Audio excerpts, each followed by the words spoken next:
शिव पुराण और शास्त्रों के अनुसार महादेव को नीलकंठ कहे जाने के पीछे की कथा सृष्टि के कल्याण और समुद्र मंथन की उस महान घटना से जुड़ी है जिसने देवताओं और असुरों के भाग्य का निर्धारण किया था।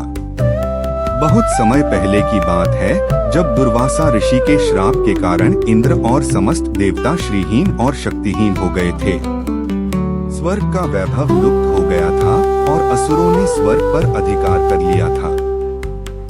इस संकट की घड़ी में भगवान विष्णु ने देवताओं को असुरों के साथ मिलकर क्षीर सागर का मंथन करने का सुझाव दिया ताकि वहां से अमृत प्राप्त हो सके जिसे पीकर देवता अमर हो सकें और अपनी खोई हुई शक्ति पुनः प्राप्त कर सकें। मंथन के लिए मंदराचल पर्वत को मथानी और सरपराज वासुकी को रस्सी बनाया गया। एक तरफ से असुरों ने और दूसरी तरफ से देवताओं ने मंथन आरंभ किया। जैसे जैसे मंथन गहराता गया सागर के गर्भ से एक एक करके अनमोल रत्न निकलने लगे, लेकिन अमृत निकलने से पूर्व अचानक समुद्र से एक अत्यंत भयानक और काला विष प्रकट हुआ जिसे हलाहल कहा गया। यह विष इतना तीव्र और विनाशकारी था कि उसकी ज्वाला से दसों दिशाएं जलने लगी और समस्त ब्रह्मांड के प्राणी त्राहि करने लगे। उस विष की गर्मी इतनी प्रचंड थी कि देवता और दानव दोनों ही मूर्छित होने लगे और ऐसा प्रतीत होने लगा कि पूरी सृष्टि का अंत निकट है। भगवान विष्णु और ब्रह्मा जी सहित सभी देवता इस संकट का समाधान खोजने के लिए कैलाश पर्वत की ओर भागे जहां महादेव समाधि में लीन थे। देवताओं ने करुण स्वर में महादेव की स्तुति की और उनसे प्रार्थना की कि हे प्रभु, इस कालकूट विष की अग्नि से चराचर जगत को बचाइए, अन्यथा सब कुछ भस्म हो जाएगा। भगवान शिव तो आशुतोष और दया के सागर हैं। उन्होंने जब सृष्टि को संकट में देखा तो समस्त जीवों के प्रति उनकी करुणा जागृत हो उठी। उन्होंने बिना किसी संकोच के उस भयानक हलाहल विष को अपनी अंजलि में लिया और उसे पीने लगे।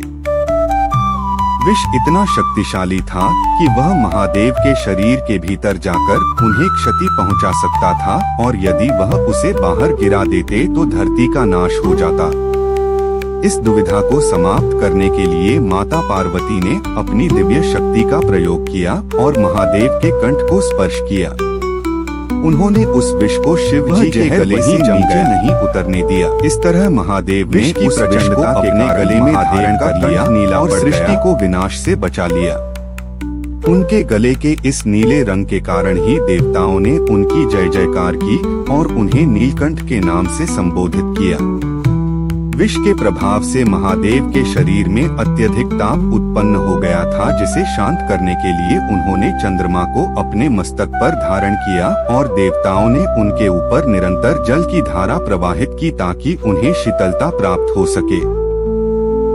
यही कारण है कि आज भी भक्त महादेव पर जल और दूध चढ़ाते हैं ताकि उस विष की उष्णता कम हो सके। भगवान शिव का यह स्वरूप हमें सिखाता है कि समाज और संसार के कल्याण के लिए कभी कभी स्वयं कष्ट सहकर भी बुराई को अपने भीतर समाहित कर लेना चाहिए। नीलकंठ महादेव का यह रूप त्याग, करुणा और धैर्य का सर्वोच्च प्रतीक है जो यह दर्शाता है कि विष को अमृत में बदलने की शक्ति केवल उसी में है जो संसार के कल्याण के लिए अपना सर्वस्व न्योछावर करने को तैयार हो।